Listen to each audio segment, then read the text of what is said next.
There are men who spend their whole lives building something solid, a reputation, a relationship, a place in someone's story, only to find out, one ordinary afternoon, that they were never the foundation. They were just the scaffolding, something useful while the real structure was going up, and disposable the moment the construction was finished. I didn't understand that until my son's wedding weekend, and it took a flood, a television camera, and 47 missed calls before the truth finally found me standing in dry clothes on the other side of it. Welcome. If you've ever poured 30 years of your life into raising a child, working double shifts, fixing everything that broke, showing up for every single moment that mattered, and then discovered that your presence had become an embarrassment to the very person you did it all for, then you already know exactly what I'm talking about. You already know that particular hollowness. It sits just below the sternum. You don't cry about it. You just carry it. Before I tell you what happened the weekend of June 14th, do me a favor and hit that like button. And if you're new here, subscribe. I read every single comment. And knowing that other fathers and grandfathers are out there listening, men who understand what it means to stand your ground when it costs you something, that's what keeps me going. Now let me tell you about a man named Garrett Buell, and what he taught me about where a man actually belongs. Garrett runs what most people in Millhaven County, Kentucky would just call the salvage lot on the edge of Old Sycamore Road. But that description doesn't come close to doing it justice. The lot is 3 acres of organized purpose, stacked lumber, reclaimed sheet metal, old pipe fittings sorted by diameter into red plastic bins, coils of copper wire hanging from ceiling hooks inside the main barn, like copper snakes sleeping. Garrett is 69 years old, built like a man who never once sat behind a desk, and he drives a 1994 GMC Sierra that he has rebuilt from the frame up 3 separate times. His hands are permanently stained dark at the knuckles from decades of engine grease and river mud, and he has a habit of listening to a man for a full 30 seconds before he says a word in response. In Millhaven, when something breaks a levee pump, a road culvert, an old woman's furnace, a flooded-out family's water main, people don't call the county first. They call Garrett. My name is Ray Calhoun. I'm 61 years old. I spent 32 years as a licensed electrician for the county utility district before I took early retirement 2 years ago.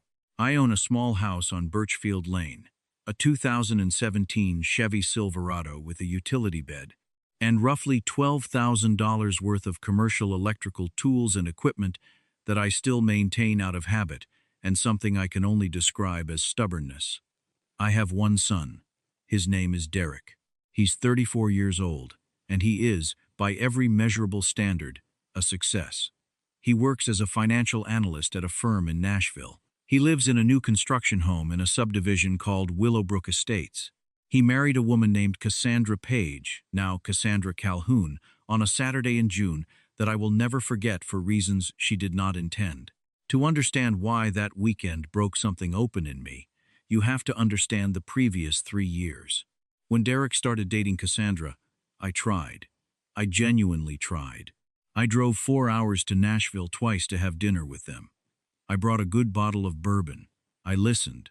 I asked questions. I was careful about the stories I told and the opinions I offered. Cassandra was polite in the way that expensive furniture is polite, beautiful, deliberate, entirely impersonal. Her family is old Nashville money. Her father, Warren Page, is a semi-retired real estate developer who collects vintage cars and sits on 2 charity boards.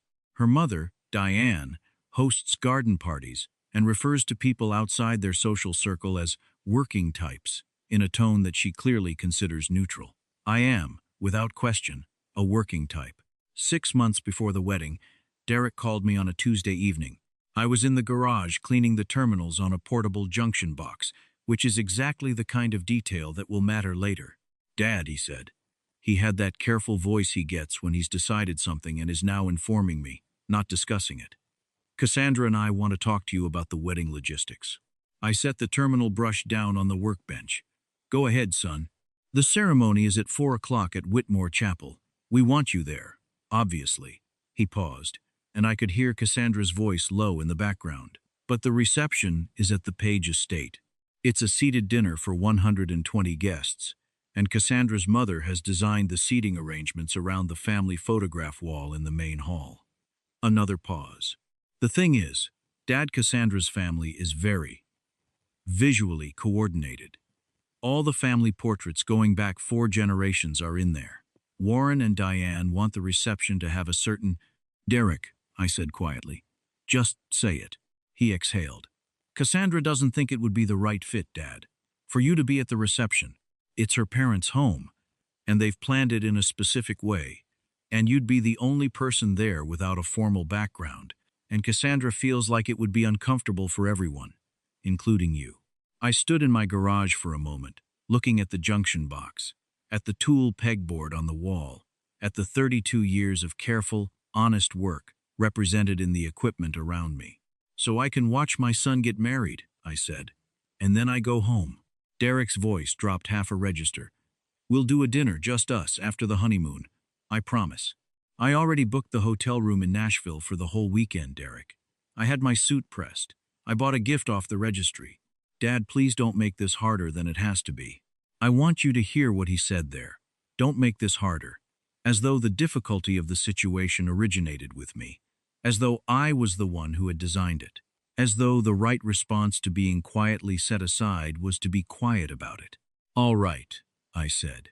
Because I was 61 years old and I had spent my whole life trying not to be a burden to the people I loved. And there it was, the habit that had been slowly erasing me for years.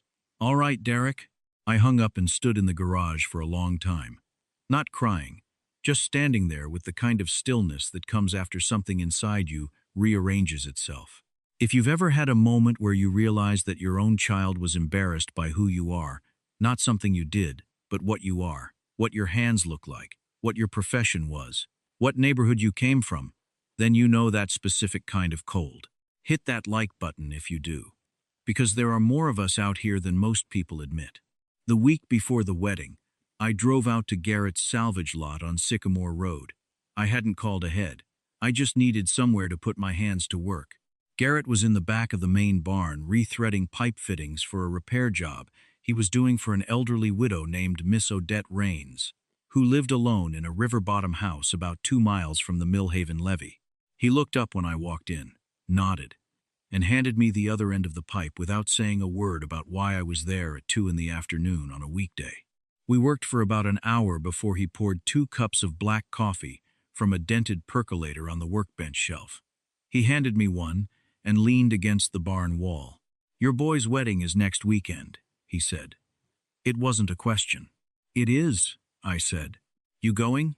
To the ceremony. Garrett looked at me over the rim of his cup. And after? Apparently I don't fit the aesthetic. He was quiet for a long time. That was the thing about Garrett, he never rushed past hard information. He sat with it. Then he said, I built a bookshelf for my daughter's house 12 years ago, spent 3 weekends on it.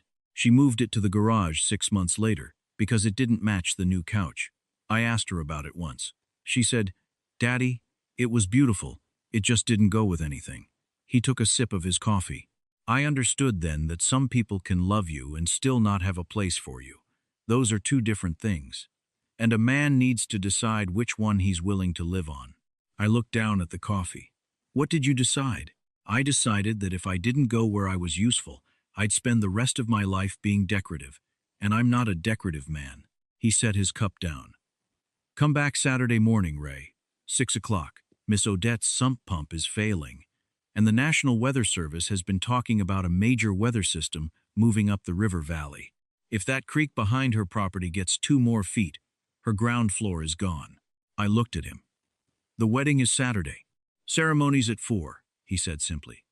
6 in the morning is a long time before 4 in the afternoon. I came back Saturday at 6. What nobody in Millhaven County fully anticipated, though Garrett, who had lived his whole life watching that river, was not surprised, was the scale of what the weather system produced.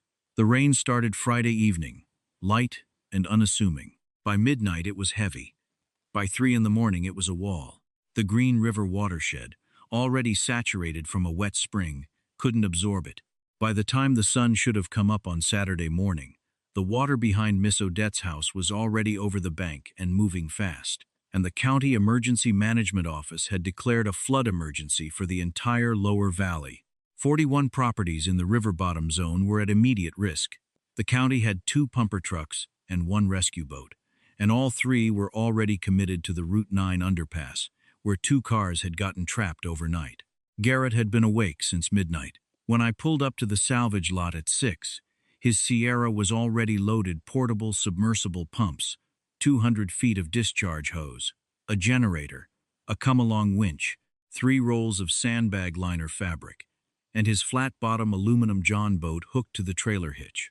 He looked at me, looked at my utility bed, and started pointing. Second pump, the extra hose reels, the 3 cases of sandbags stacked by the door. Let's go. We worked without stopping. First we went to Miss Odette. She was standing on her porch in rubber boots and a house dress, watching brown water inch across her front yard. Garrett waded in without hesitating, set the intake line, got the pump running, and we moved 6 inches of water off her ground floor in 2 hours, while she sat at her kitchen table, drinking sweet tea and telling us about the flood of 1,997. When we finished, she tried to hand Garrett $40. He folded her hand back around the bills and told her to donate it to the Volunteer Fire Auxiliary. Then we moved to the Hendersons on River Birch Road, 72-year-old couple, Donald and Ruth, whose basement was already 3 feet deep and rising. Then to the Alvarez family on Sycamore Cutoff, where the water had reached the HVAC unit, and a family of 5, including 3 kids under 10, were piling belongings on the 2nd floor. Garrett took the boat, and I ran the pumps and the generator. We worked through the morning and into the early afternoon in steady, determined silence, broken only by logistics. I didn't think about Nashville. I didn't think about Whitmore Chapel or Willowbrook Estates, or Warren and Diane Page's portrait-lined reception hall. I was entirely inside the work, which is the only place I have ever felt completely like myself. At 2:15 in the afternoon, my phone buzzed in my chest pocket. It was Derek. I looked at the screen for 1 moment, then set it face down on the truck seat and kept working. There were still 2 properties on the county emergency list we hadn't reached. At 3:45, Garrett and I were finishing the sandbag line on the east side of the county maintenance yard when a white van from Channel 7 Lexington pulled up, wheels half submerged in the standing water on the access road. A reporter named Marcus Webb, young, serious, still in dress shoes that were clearly ruined, came toward us with a cameraman behind him and a microphone in his hand. "We're live with Channel 7, he said, a little breathless. "Sir, are you with the county emergency response team?" "No," I said, pulling off one wet work glove. "Just a neighbor. Can I ask you a few questions?" "We've been following the volunteer response in the lower valley, and the county emergency coordinator mentioned your name specifically. Said you and another gentleman have been working since before sunrise." I looked at Garrett, who shrugged in a way that meant, "Go ahead." "What's your name, sir? And what brought you out here today?" "Ray Calhoun," I said. "My friend Garrett Buell and I had equipment, and we knew where it was needed." "Ray, we've been told that you helped restore power and drainage to at least 6 properties today, including a 90-minute operation that saved the primary water heater and furnace at the St. Anthony Senior Living Annex on Mill Creek Road. Can you tell us about that?" "That was mostly Garrett," I said honestly. "He knew the layout of that building from a repair he'd done 3 years ago." Marcus looked into the camera, then back at me.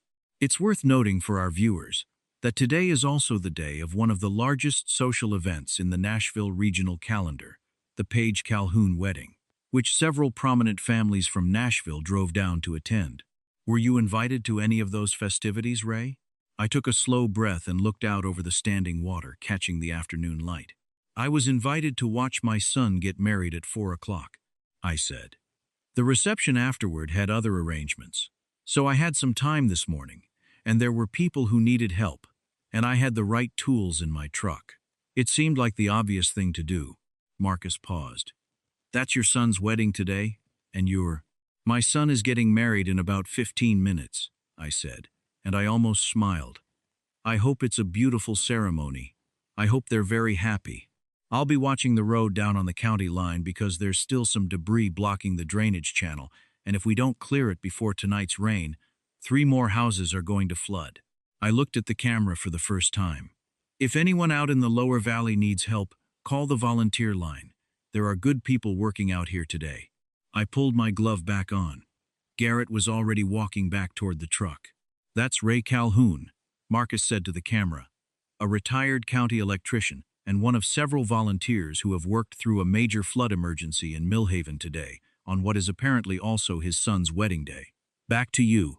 I was in the drainage ditch on the county line at 6:47 in the evening, knee-deep in brown water working a pry bar under a log jam, when my phone started vibrating in my chest pocket with an urgency it had never had before. I ignored it for 12 minutes until Garrett and I had the channel clear and the water was moving freely again. Then I climbed out of the ditch, sat on the tailgate, and looked at the screen. 31 missed calls. 18 from Derek. 9 from a number I didn't recognize that I later confirmed was Warren Page's cell phone. 2 from my sister Linda in Owensboro.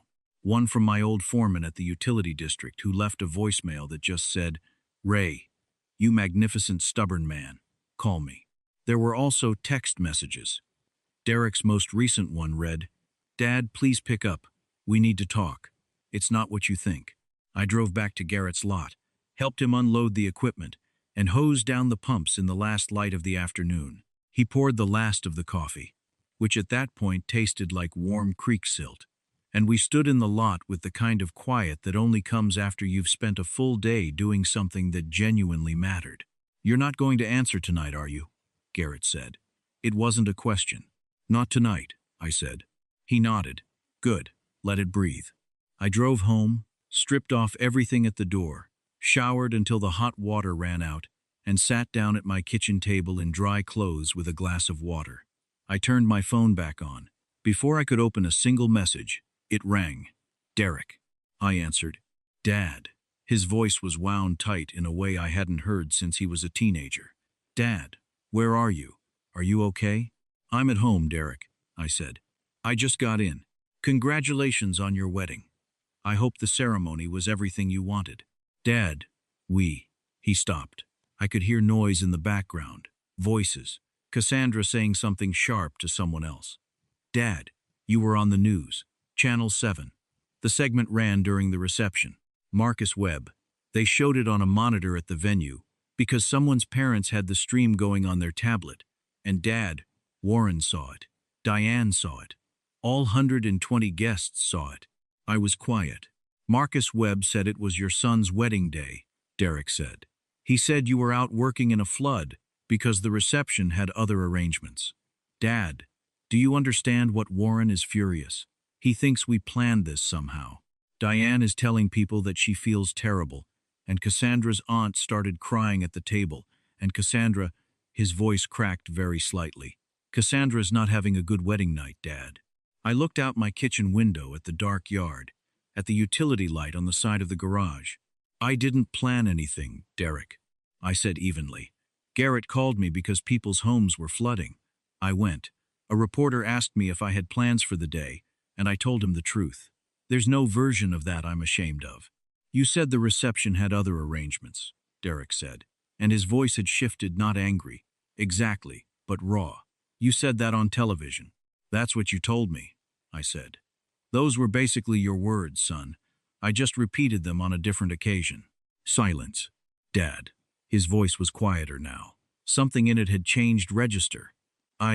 We shouldn't have." He stopped again. I could hear him breathing. "Look, this is not a good time to have this conversation. The reason I kept calling earlier, Dad, the power went out at the Page estate at 6 o'clock. Their generator runs on a transfer switch, and something in the panel tripped, and nobody can get it back on. The caterers had to stop serving. The band stopped. Warren has called 2 electricians, and neither one can get out there because of the flood.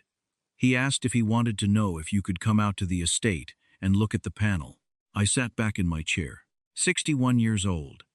32 years of licensed electrical work. Every panel in every building in this county that I have walked into at 2 in the morning, in the rain, in the cold, because someone needed the lights back on.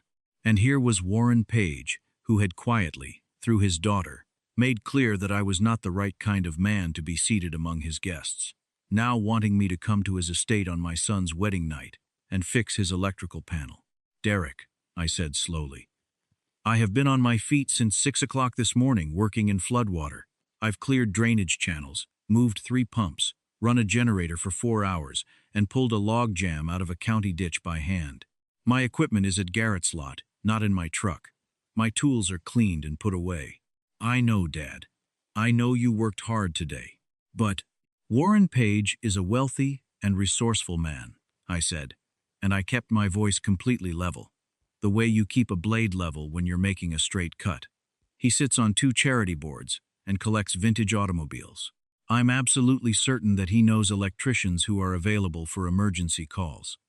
He can afford whatever the after-hours rate is. That's the advantage of his position. He should use it. Dad, your wife's family decided I wasn't the right fit for the room tonight, son. I accepted that. I found somewhere else to be, and it turns out there were people who needed me quite a bit. I'm glad I went. But I'm not going to drive to the Page estate at 9 o'clock tonight to fix a panel for a man who wouldn't seat me at the table." I paused. "That's not stubbornness. That's just honesty about where I'm useful and where I'm not. Dad, she's really upset. This is her wedding day." "I know it is," I said. "I know exactly what day it is, Derek. I've known all day. I thought about you at 4 o'clock when the ceremony was starting. I was setting a discharge line in Miss Odette Raines's utility room. I thought, my boy is getting married right now, and I hope he's happy, and I hope she makes him happy, and I hope that someday they'll have children, and those children will know their grandfather." I stopped. "But I'm not going to earn my place in your life by fixing Warren Page's generator on your wedding night. That's not a trade I'm willing to make." Silence. Long, breathing silence. "I'm going to go to bed, Derek. Call me in a week or 2, after the honeymoon, when things are calmer. I'd like to talk to you. Not about tonight, just talk. The way we used to." I didn't wait for an answer. I pressed the red button, set the phone down on the table, and turned it face down. 3 weeks later, I got a call from a mutual friend who had been at the wedding. He told me, in that careful way people have of delivering information they're not sure you want, that Cassandra and Derek had a significant argument in the days after the wedding. That Derek had apparently told Cassandra that while they were arguing about the seating chart and the caterer's overtime hours, his father had been on the local news, being referred to by the county emergency coordinator as one of the most effective volunteers in the flood response. That Derek had said, quietly but with some force, that he didn't know what that made him feel, but that it made him feel something. I didn't feel triumphant hearing that. I felt something closer to grief and something closer to relief, both at the same time, which is one of the stranger emotional combinations available to a man my age. Derek called me the following Sunday morning. I was on Garrett's porch with a plate of biscuits I'd brought from the diner on Route 12. We talked for 40 minutes. He didn't apologize for Cassandra, and I didn't ask him to. He apologized for the phone call in January for "figure it out," for the way he'd used that phrase, for the tone underneath it. I told him I accepted it. I told him I loved him. I told him that I wasn't going anywhere, but that I also wasn't going to make myself smaller to fit into rooms where I wasn't welcome. He said he understood. I think he meant it. Time will tell. The Sunday morning after the flood, while the county was still drying out and the damage assessments were still being tallied, I drove down to Garrett's lot on Sycamore Road. He was out front in his green folding chair, coffee in hand, watching a pair of red-tailed hawks circling slow and easy over the tree line. I brought biscuits. He accepted them without ceremony, which is exactly the right way to accept biscuits. We sat on the porch for a long time without talking, the way 2 men can when they've earned the silence together. Finally, Garrett said, "The county coordinator called me this morning. They want to talk about formalizing the volunteer response network, getting equipment registered, establishing a call tree. You going to do it?" Already said yes. He looked at the hawks. "They asked if you'd be interested in being the electrical lead." I looked out over the lot, the stacked lumber, the sorted bins, the coils of copper wire inside the barn catching the morning light. "Yeah," I said. "I'm interested." Garrett nodded slowly and sipped his coffee and didn't say anything else. He didn't need to. I learned something in the floodwater that weekend, something I'd known in pieces for years, but had never assembled into a single clear understanding. A man's worth is not determined by the invitations he receives. It is determined by what he does with the hours he's been given, and whether the people he shows up for remember him when the lights come back on. I lost something the weekend of Derek's wedding. I won't pretend otherwise. There is a version of that Saturday I will never get back: the ceremony, the photographs, the dinner, being there as a father in the full sense of the word. That absence sits with me. I think it probably always will. But I found something too. I found 41 families in the lower valley of Millhaven County who know my name. I found Miss Odette, who sends me a Christmas card every year now and calls me the man who saved my floors. I found the county emergency coordinator, who shakes my hand like I'm somebody every time he sees me. I found a role in a volunteer network that needed exactly the skills I spent 32 years developing. And I found Garrett's porch, and the morning hawks, and the kind of quiet that only belongs to men who have nothing left to prove. That, brothers, is more than enough to build a life on. Thank you for listening. If this story reminded you of a time when you had to decide between shrinking down to fit a space someone carved out for you and simply going where you were genuinely needed, I want to hear about it in the comments. And if you know a father out there who's been made to feel like he's too much or not enough or just the wrong fit, share this with him. Sometimes the only thing a man needs to hear is that someone else has been through the cold and come out the other side. Don't forget to subscribe and take care of yourselves out there. Go where you're needed. That's where you belong.